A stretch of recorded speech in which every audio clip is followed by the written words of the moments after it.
Matahari bersinar terik menyinari deretan rumah mewah di klaster Emerald. Sebuah truk pindahan terparkir di depan rumah nomor ke-12. Rama dan Alia, pasangan pengantin baru yang tampak serasi, sedang sibuk mengatur beberapa kardus besar.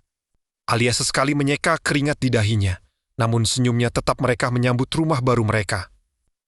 Tiba-tiba, suara pagar besi dari rumah sebelah nomor 14 berderit terbuka. Sepasang suami istri parubaya keluar dengan wajah yang sangat ramah.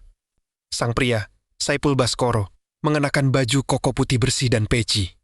Sementara istrinya, Indah Savitri, tampil anggun dengan jilbab yang tertata rapi. Seorang pria parubaya berjalan mendekat dengan tangan terbuka, suaranya berat dan berwibawa. "Assalamualaikum." Wah, sepertinya penghuni baru rumah ini sudah tiba. "Selamat datang di lingkungan kami yang tenang ini." "Nak." "Waalaikumsalam. Pak, saya Rama, dan ini istri saya, Alia."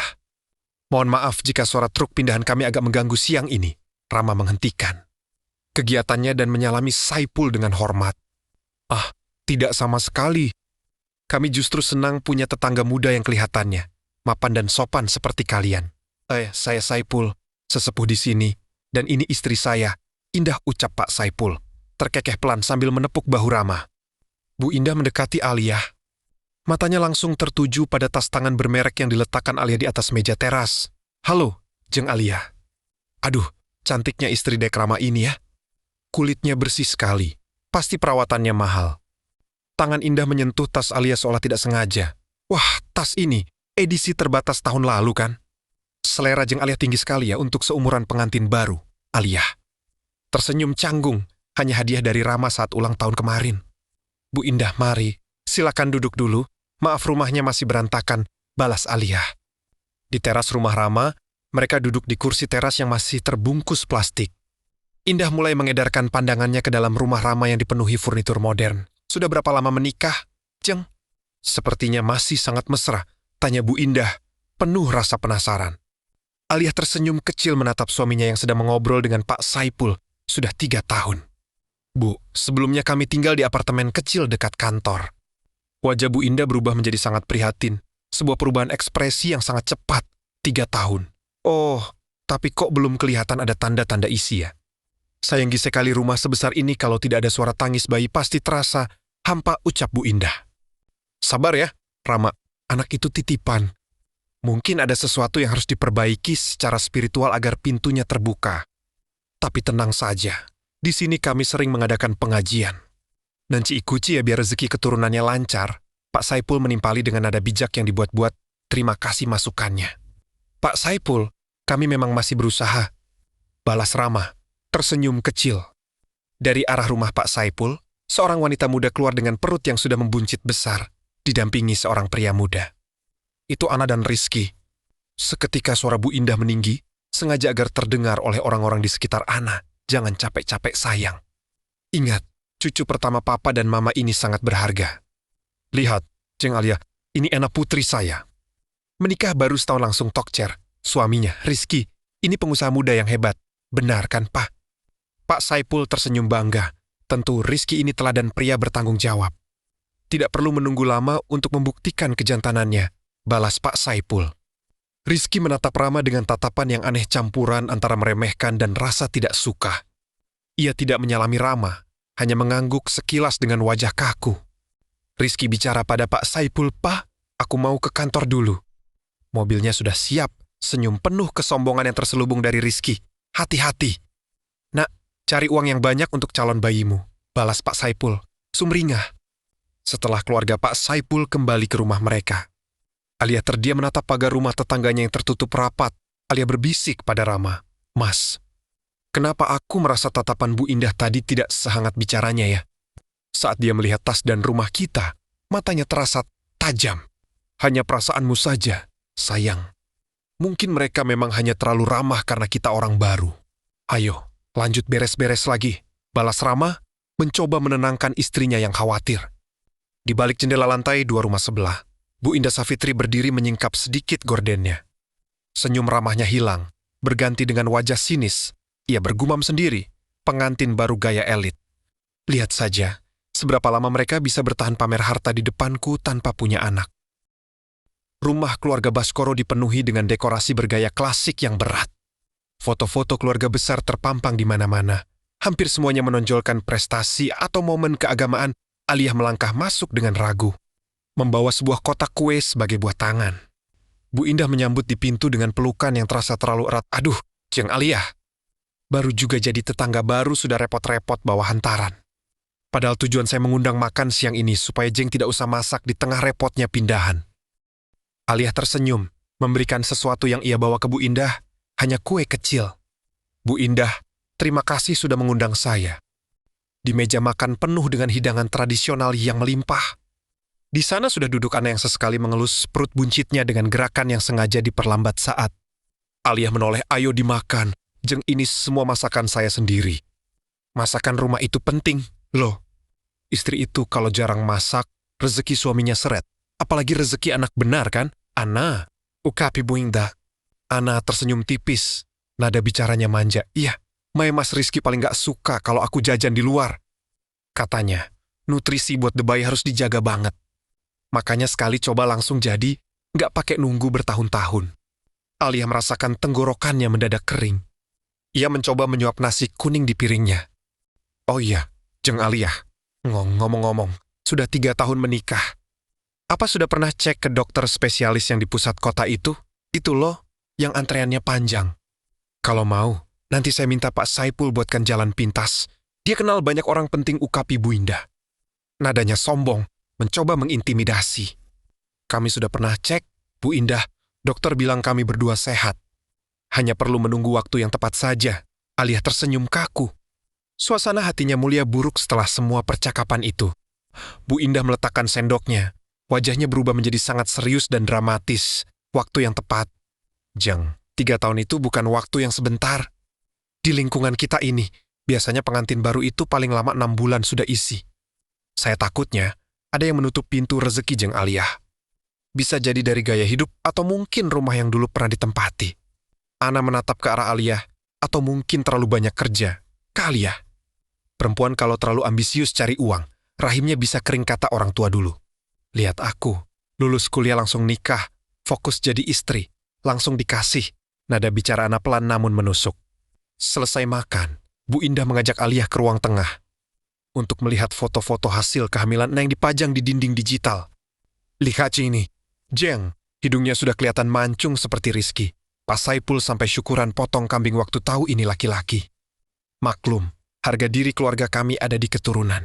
Bu Indah mendekat, berbisik tepat di telinga Aliyah. Jeng Aliyah jangan tersinggung ya, saya bicara begini karena sayang. Malu lu sama tetangga kalau rumahnya megah tapi nggak ada pewarisnya. Nanti dikira rumah angker. Aliyah merasa dadanya sesak. Ia mencoba tetap tersenyum meskipun hatinya terasa seperti ditusuk-tusuk. Nah, terima kasih perhatiannya. Bu, saya rasa saya harus pamit. Masih banyak dus yang belum dibongkar, ucap Aliyah. Bu Indah memegang tangan Aliyah, mencoba menghentikannya. Buru-buru sekali. Ya sudah, ini saya bawakan berkat ya. Kasihan Jeng Aliyah kalau kecapekan beresin dus nanti makin sulit jadinya. Aliyah berjalan kembali ke rumahnya dengan langkah gontai. Sesampainya di dapur, ia meletakkan nasi berkat dari Bu Indah saat ia membuka bungkusan itu. Di atas nasinya terdapat sebuah kertas kecil bertuliskan tangan. Banyak-banyak istighfar. Jeng, mungkin ada dosa masa lalu yang belum ditebus. Aliyah meremas kertas itu. Air matanya jatuh. Di saat yang sama, dari balik jendela rumah sebelah, Nah dan Bu Indah tertawa kecil sambil memperhatikan Aliyah dari kejauhan. Emak, gak tega banget lihat mukanya tadi. Ucap Ana, merasa prihatin. Gak usah kasihan. Ana orang sombong yang pamer tas mahal begitu harus dikasih tahu posisinya. Biar dia sadar, sebanyak apapun uang suaminya, dia tetap kalah dari kamu yang sudah bisa kasih cucu buat papa. Bu Indah meletakkan tangannya di dada, menatap tajam dan penuh benci ke arah rumah Aliyah dan Rama. Masjid Al-Ikhlas adalah pusat kegiatan sosial di komplek ini. Saipul Baskoro, sebagai ketua Dewan Kemakmuran Masjid sekaligus sesepuh, memiliki pengaruh besar. Rama, yang ingin menjadi tetangga yang baik, datang untuk melaksanakan salat maghrib berjamaah dan ikut serta dalam pengajian rutin setelahnya. Di dalam masjid, setelah salat selesai, Saipul duduk di depan jamaah untuk memimpin doa dan memberikan sedikit kultum. Rama duduk di barisan tengah, mendengarkan dengan khusyuk. Namun, suasana berubah saat Saipul mulai berbicara. Suara Pak Saipul menggema, tenang namun penuh penekanan. Bapak-bapak sekalian, lingkungan kita ini adalah lingkungan yang diberkahi. Kita bersyukur banyak keturunan baru lahir di sini. Seperti menantu saya, Rizky, yang alhamdulillah diberi amanah begitu cepat oleh Allah, itu tandanya. Ibadah dan niatnya lurus. Beberapa jamaah mengangguk-angguk, sementara Rizky yang duduk di barisan depan membusungkan dada dengan bangga. Pak Saipul melirik ke arah Rama, namun kita juga harus mendoakan saudara-saudara baru kita. Ada yang sudah bertantan menikah, rumahnya besar, hartanya melimpah, tapi pintunya masih tertutup. Kita harus waspada, bapak-bapak. Terkadang, harta yang banyak tanpa keturunan itu bisa jadi adalah ujian. Atau mungkin, teguran karena ada yang kurang dalam sujudnya. Rama merasa telinganya panas. Ia tahu persis siapa yang dimaksud Saipul. Mari kita berdoa bersama. Khusus untuk saudara kita, Nak Rama, semoga segera diberi amanah. Jangan sampai terlalu lama kosong, karena rumah yang kosong tanpa suara anak itu seperti kuburan mewah. Mari kita doakan agar mereka dibersihkan dari segala penghalang rezeki, baik yang nampak maupun yang gaib, ucap Pak Saipul. Seluruh jamaah serentak mengucapkan amin. Hama menunduki tangannya mengepal di atas paha. Ia merasa seolah-olah dirinya adalah seorang pendosa besar yang sedang disidang secara terbuka. Di halaman masjid, setelah pengajian, saat Rama hendak memakai sepatunya, Saipul menghampiri sambil tersenyum lebar, diikuti oleh menantunya Rizky. Nak Rama, jangan dimasukkan ke hati ya. Itu tadi bentuk kasih sayang saya sebagai orang tua. Saya cuma mau kalian itu selamat di mata warga. Di sini, kalau tidak punya anak, orang sering bergunjing yang tidak-tidak. Saya hanya ingin membantu mendoakan, ucap Pak Saipul. Nadanya pelan merasa kasihan. Rama mencoba tetap sopan meski suaranya sedikit bergetar, terima kasih doanya, Pak Saipul. Tapi saya rasa masalah keturunan adalah hak prerogatif Tuhan. Kami tetap ikhtiar. Rizky menyela dengan nada angkuh, ikhtiar saja tidak cukup. Mas Rama, kalau di dalam ada yang bermasalah, mau ikhtiar sampai ke ujung dunia juga susah. Mungkin Mas Rama perlu belajar dari saya, bagaimana caranya menjaga keharmonisan. Luar dan dalam. Di rumah Rama dan Aliyah, pukul 20, Rama pulang ke rumah dengan wajah muram. Di meja moken Aliyah sudah menunggunya dengan wajah yang tidak kalah sedih. Ternyata, Bu Indah Safitri baru saja mengirimkan rekaman suara saat Pak Saipul memimpin doa di masjid tadi lewat grup WhatsApp ibu-ibu komplek. Aliyah menunjukkan ponselnya dengan tangan gemetar, Mas. Kenapa Pak Saipul bicara begitu di depan orang banyak? Grup WhatsApp ibu-ibu sekarang ramai. Mereka mulai bertanya-tanya, apa benar aku pernah salah jalan dulu sampai Tuhan menghukum kita seperti ini? Rama memeluk Aliyah dengan erat. Sabar, sayang. Itu hanya cara mereka untuk merasa lebih tinggi dari kita. Mereka membungkus kebencian itu dengan doa agar terlihat suci. Rama menepuk pundak istrinya, mencoba menenangkannya. Ini bukan lagi soal ramah tamah tetangga. Mas, mereka sedang mencoba menghancurkan nama baik kita bahkan sebelum kita sempat mengenal warga yang lain. Aliyah terisak-isak. Suaranya tercampur dengan air mata. Malam itu, Aliyah tidak bisa tidur. Saat ia hendak menutup gorden jendela kamar depan, ia melihat Saipul dan Rizky berdiri di balkon rumah mereka. Mereka sedang tertawa sambil menunjuk ke arah mobil baru Rama yang terparkir di garasi. Saipul kemudian tampak membisikkan sesuatu kepada Rizky sambil menunjuk pintu rumah Rama dengan wajah sinis. Kalian berdoa untuk kami di depan orang banyak, tapi kalian tertawa di atas penderitaan kami saat berdua. Siapa sebenarnya yang sedang ditegur Tuhan? Batin Aliyah bergumam dalam pikirannya sendiri. Seciapi Paji. Pemandangan di rumah keluarga Baskoro selalu sama, sebuah seremoni keberangkatan kerja yang sengaja dipamerkan. Pak Saipul akan berdiri di teras dengan bangga. Sementara Bu Indah sibuk memastikan jas yang dikenakan Rizky tidak ada lipatan sedikit pun. Rizky akan memanaskan mesin mobil sport berwarna merah menyala yang suaranya meraung. Seolah ingin membangunkan seluruh penghuni komplek. Di depan gerbang, Rama sedang bersiap berangkat ke kantor dengan mobil Siune yang jauh lebih sederhana namun elegan. Saat ia hendak memundurkan mobil, Rizky sengaja memacu mobilnya lewat dengan kecepatan tinggi. Memaksa Rama mengerem mendadak. Sangat tidak dewasa. Apa itu yang disebut pria bertanggung jawab oleh Pak Saipul? Rama bergumam dalam hatinya. Namun, ada sesuatu yang menarik perhatian Rama dari kaca spion. Ia melihat Rizky tidak berbelok ke arah jalan raya utama menuju kawasan perkantoran Sudirman seperti pengakuan Saipul selama. Ini, Rizky justru berbelok ke arah area ruko yang agak kumuh di pinggiran kota. Di kantor Rama, siang hari, Rama yang bekerja sebagai manajer operasional di sebuah perusahaan logistik ternama. Tidak sengaja melihat Rizky di sebuah area parkir bank saat ia sedang makan siang. Rizky tidak memakai jasnya. Pria itu tampak frustrasi, merokok dengan terburu-buru, dan sedang berdebat sengit di telepon. Rizky bicara pada seseorang terdengar samar oleh Rama, "Jangan sekarang, saya butuh waktu seminggu lagi. Mertua saya tidak boleh tahu kalau sertifikat itu saya jaminkan." "Iya, saya tahu bunganya naik, tapi tahan dulu." Rama terpaku di balik pilar. "Sertifikat dijaminkan," pikirnya. Bukankah Pak Saipul selalu bilang Rizky memiliki aset properti di mana-mana dan memberikan modal besar untuk bisnis ekspor-impornya? Di komplek perumahan, pukul 16 Rama pulang ke rumah dan menemukan Alia sedang duduk di teras dengan wajah pucat. Alia menceritakan bahwa sepanjang hari, Rizky sering mondar-mandir di depan rumah mereka dengan tatapan yang mengintimidasi setiap kali Rama tidak ada. "Mas, tadi Rizky berhenti di depan pagar. Dia menatapku lama sekali. Tatapannya tidak sopan. Saat aku tanya ada apa, dia cuma bilang, 'Rumah ini bagus, sayang kalau cuma diisi 2 orang.' Suaranya terdengar seperti ancaman.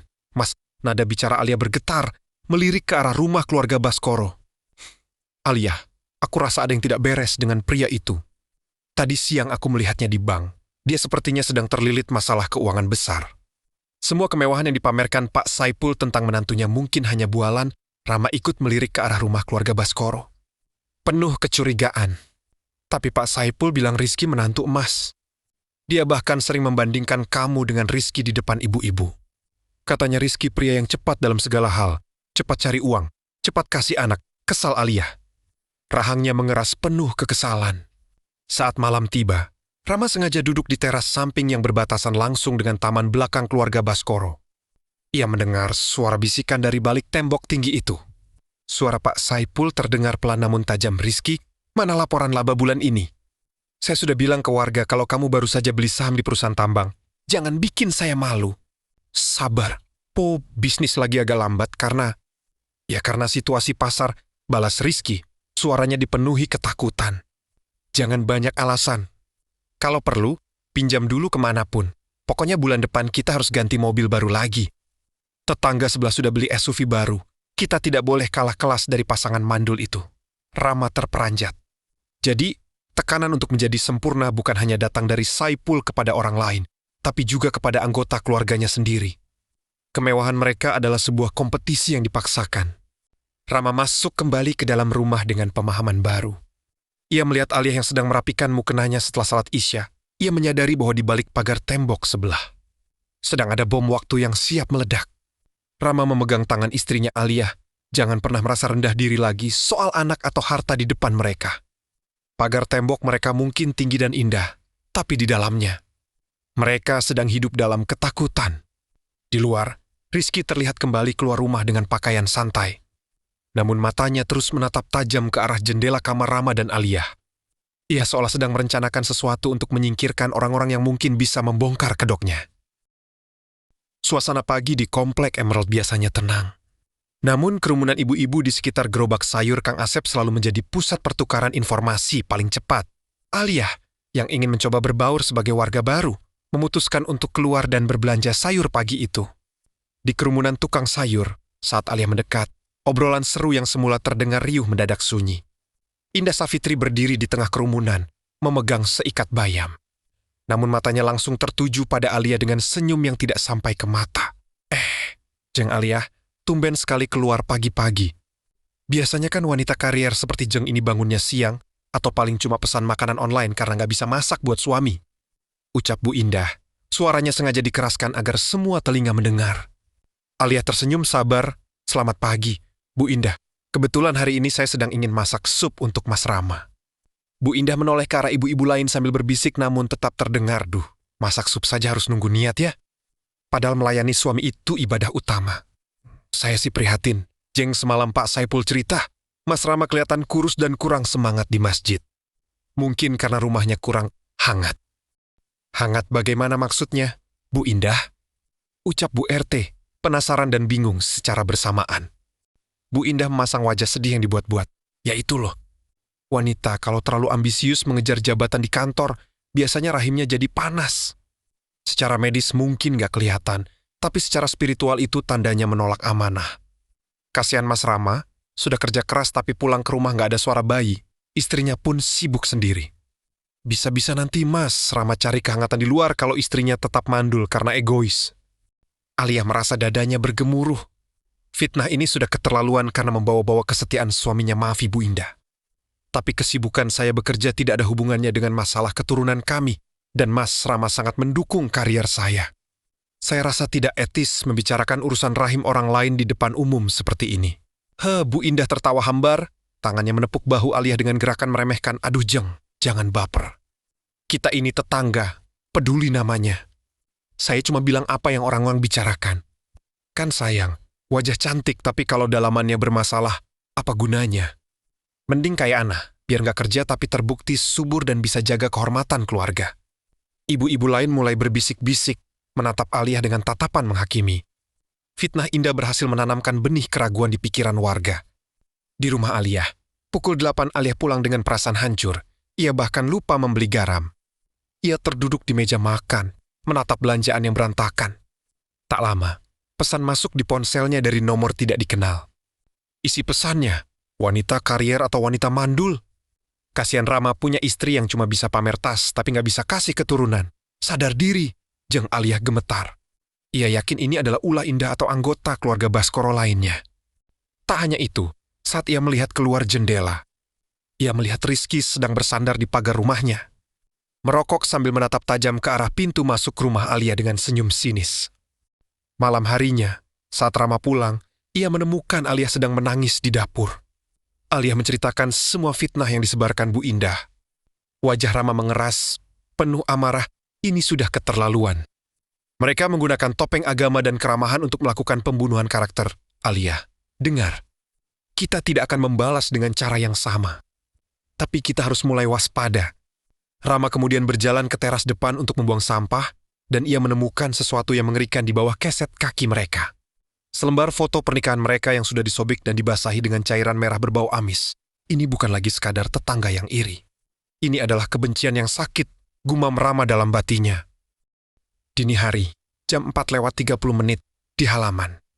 Depan rumah Rama dan Alia, suasana komplek masih diselimuti kabut tipis dan udara dingin yang menusuk. Suara azan subuh sahab terdengar dari kejauhan. Alia, yang sulit tidur sejak kejadian di tukang sayur, memutuskan untuk bangun lebih awal dan menyapu halaman depan agar hatinya sedikit lebih tenang. Saat membuka pintu utama, aroma menyengat langsung menusuk hidungnya. Bukan aroma embun pagi, melainkan bau busuk dari bunga yang membusuk. Alia melangkah ke arah pagar dan seketika ia mematung. Di atas keset kaki yang semalam sudah dibersihkan Rama, kini tertumpuk sebuket bunga melati dan kamboja yang sudah menghitam dan layu, yang lebih mengerikan. Di bawah banggeba itu terdapat gundukan tanah merah yang masih basah, teksturnya sangat mirip dengan tanah kuburan baru. Alia menutup mulutnya. Menahan mual dan rasa takut yang menjalar ke sekujur tubuh, ia berbisik dengan suara bergetar, Mas Rama, tolong ke sini. Rama berlari keluar dengan sarung yang masih tersampir di bahunya. Ia tertegun melihat pemandangan di depannya. Saat mereka sedang terpaku, pintu pagar rumah sebelah berderit. Saipul Baskoro keluar dengan pakaian rapi, siap menuju masjid. Pak Saipul berhenti di depan pagar Rama, memasang wajah prihatin yang dibuat-buat. Astagfirullah. Nak Rama, Jeng Alia, ada apa ini? Pagi-pagi sudah ada kiriman sampah seperti itu. Rama menatap Pak Saipul tajam. Saya juga tidak tahu, Pak Saipul. Sepertinya ada orang yang sengaja ingin mencari masalah dengan kami. Pak Saipul melangkah mendekat, menggeleng-gelengkan kepala. Wah, ini bukan sembarang sampah.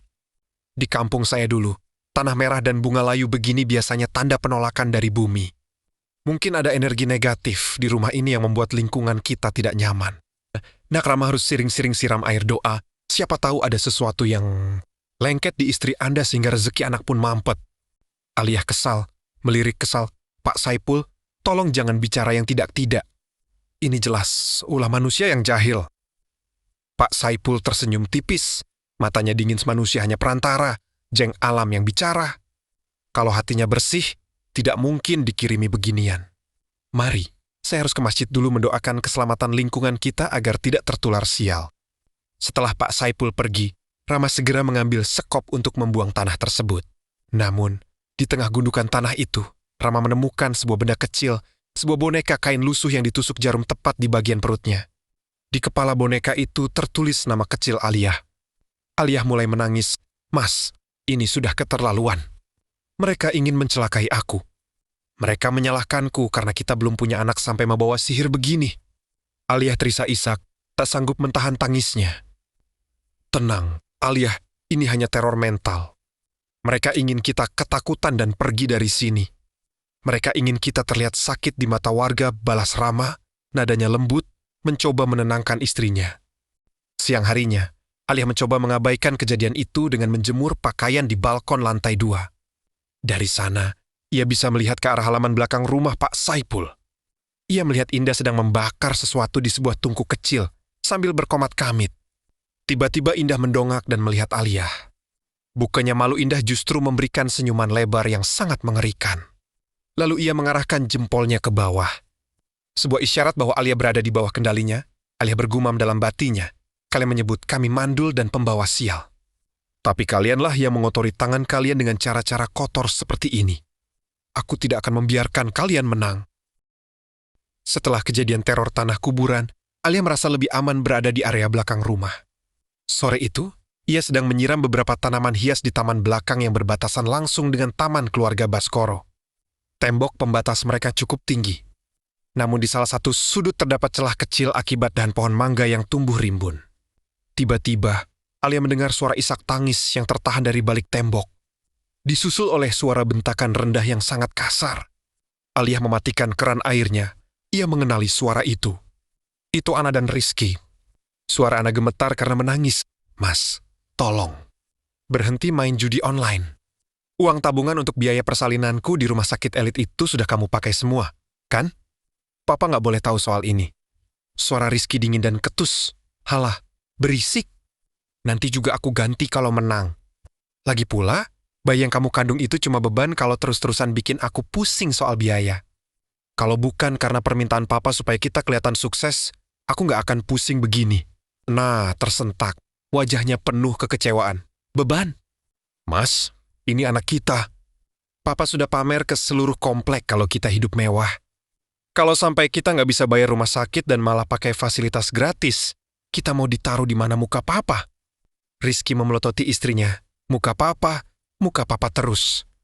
"Papa kamu itu cuma peduli sama Citra. Dia nggak peduli aku kerja apa.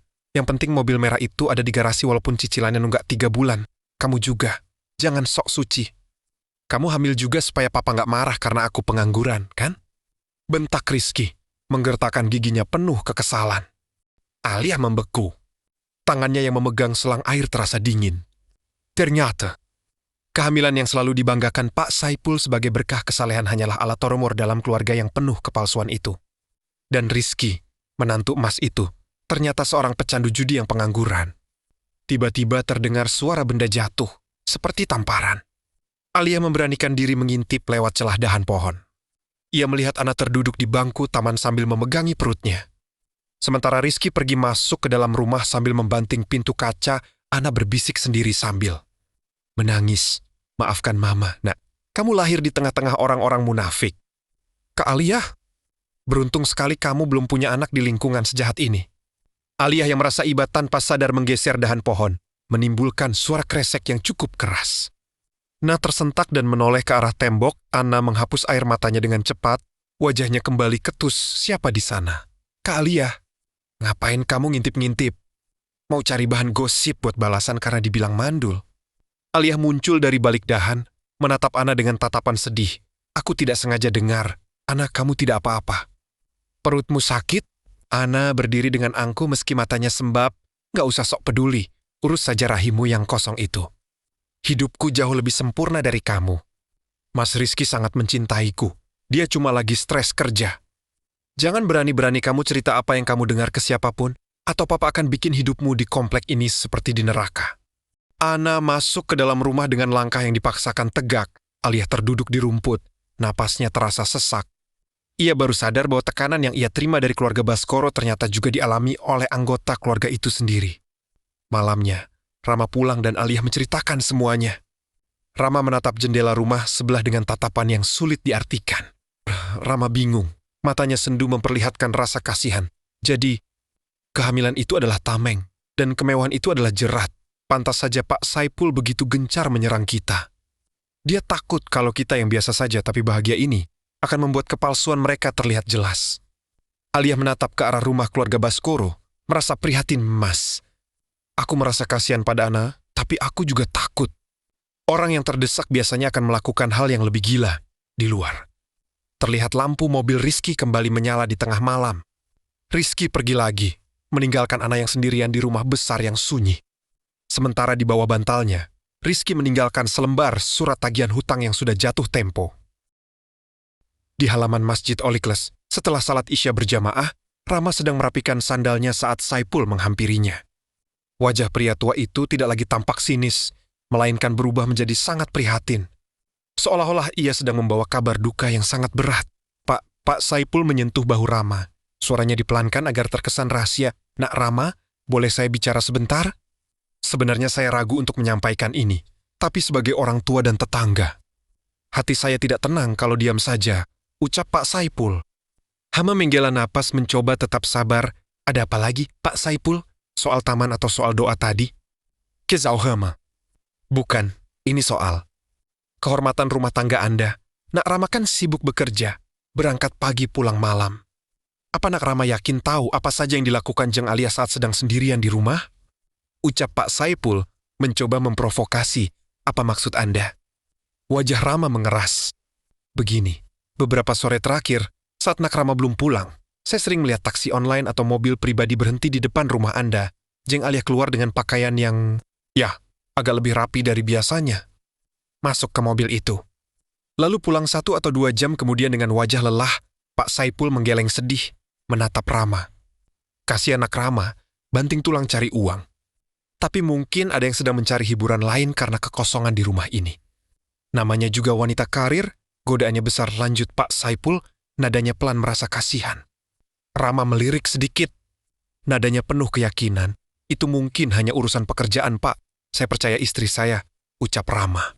Saya juga berharap begitu. Tapi hati-hati. Nak, terkadang wanita yang susah punya anak itu mencari pelarian untuk membuktikan bahwa dia masih diinginkan pria lain. Jangan sampai Nak Rama jadi orang terakhir yang tahu.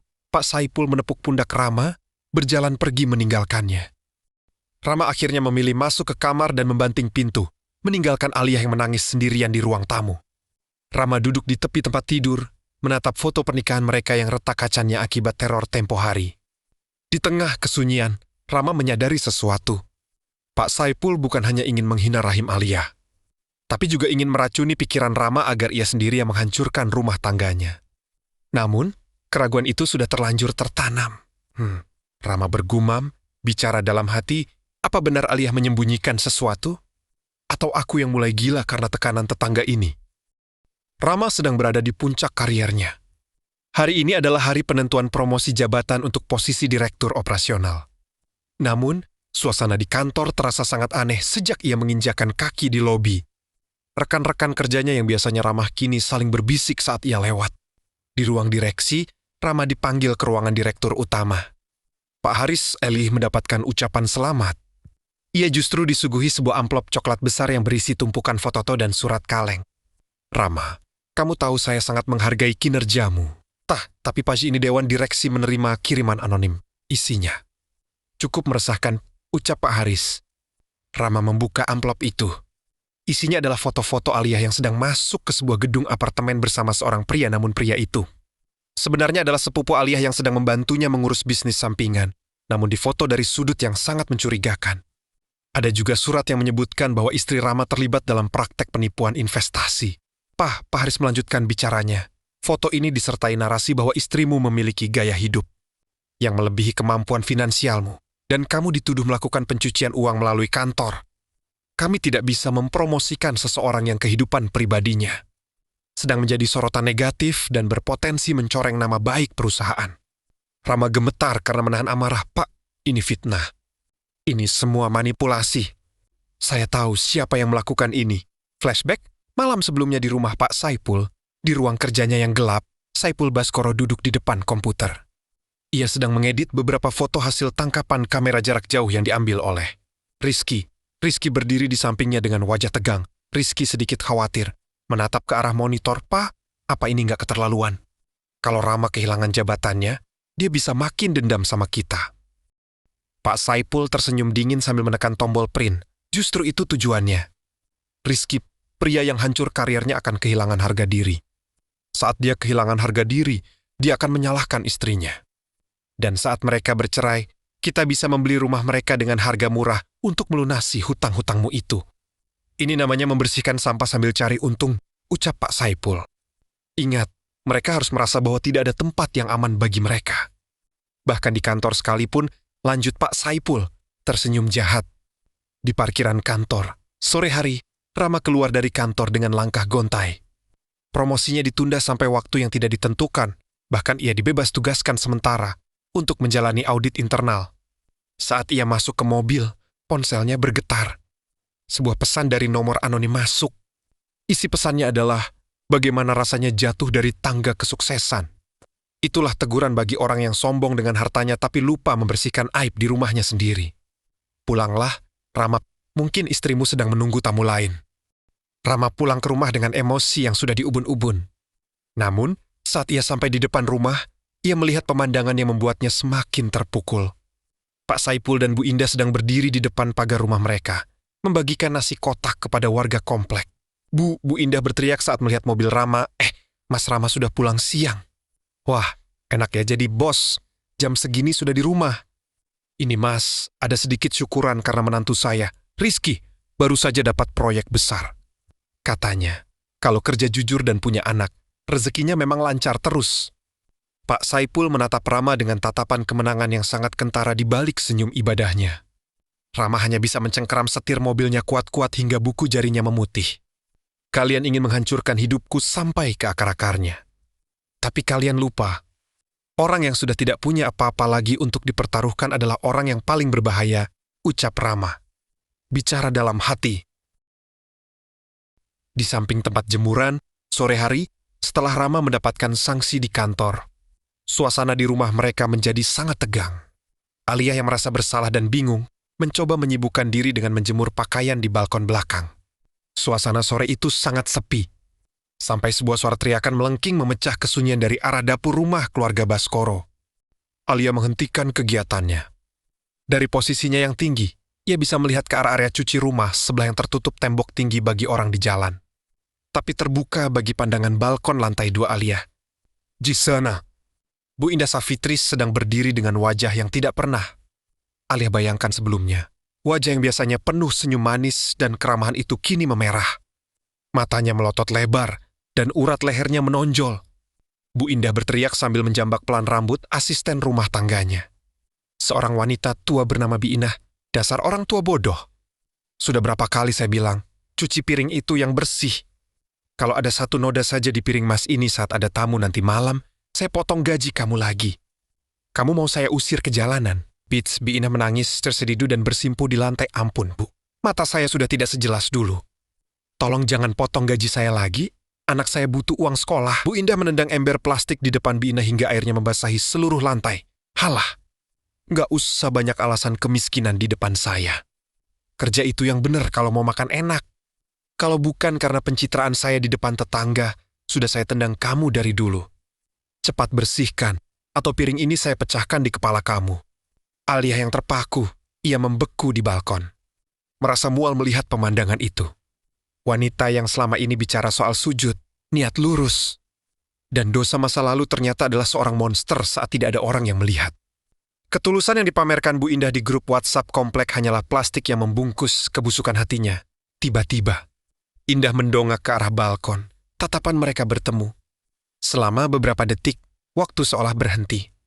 Wajah Indah yang sedang marah seketika berubah seperti sebuah topeng yang dipasang kembali dengan paksa. Ia tersenyum sangat manis, seolah kejadian tadi tidak pernah ada. Bu Indah melambaikan tangan dengan nada suara yang kembali lembut dan santun. Jeng Alia, sedang jemur ya? Rajin sekali pengantin baru ini. Maaf ya Jeng, ini si Bibi tadi terpeleset, saya sedang bantu dia bangun. Namanya juga orang tua, harus sering-sering diingatkan agar hati-hati. Suara Alia bergetar karena emosi. Saya lihat semuanya. Bu Indah, saya lihat apa yang ibu lakukan pada Bi Inah. Tatapan Bu Indah berubah menjadi sangat dingin dan mengancam. Meski bibirnya tetap tersenyum, apa yang Jeng lihat adalah apa yang ingin Jeng lihat. Tapi ingat, Jeng, di komplek ini, suara saya jauh lebih didengar daripada suara wanita yang suaminya baru saja dipecat secara tidak hormat karena korupsi. Jangan menambah beban hidup Jeng dengan mencoba menjadi pahlawan bagi orang lain. Bu Indah menarik Bi Inah masuk ke dalam rumah dengan kasar dan menutup pintu dapur dengan keras. Aliyah terduduk di lantai balkon, tubuhnya gemetar. Ia menyadari satu hal, ia tidak hanya berhadapan dengan tetangga yang iri, tapi dengan seorang sosiopat yang sangat mahir memanipulasi kenyataan. Malam harinya, Aliyah menceritakan kejadian itu pada Rama yang sudah mulai tenang dari emosinya. Menatap Aliyah dengan serius. Rama menyentuh tangan istrinya lembut. Aliyah, kalau mereka bisa sekasar itu pada orang yang bekerja untuk mereka, bayangkan apa yang akan mereka lakukan pada kita jika kita terus diam. Kita harus mulai mengumpulkan bukti. Topeng mereka harus dibuka sebelum mereka benar-benar menghancurkan hidup kita. Di seberang tembok, Indah sedang berdiri di depan cermin, mengoleskan krim wajah sambil tersenyum puas.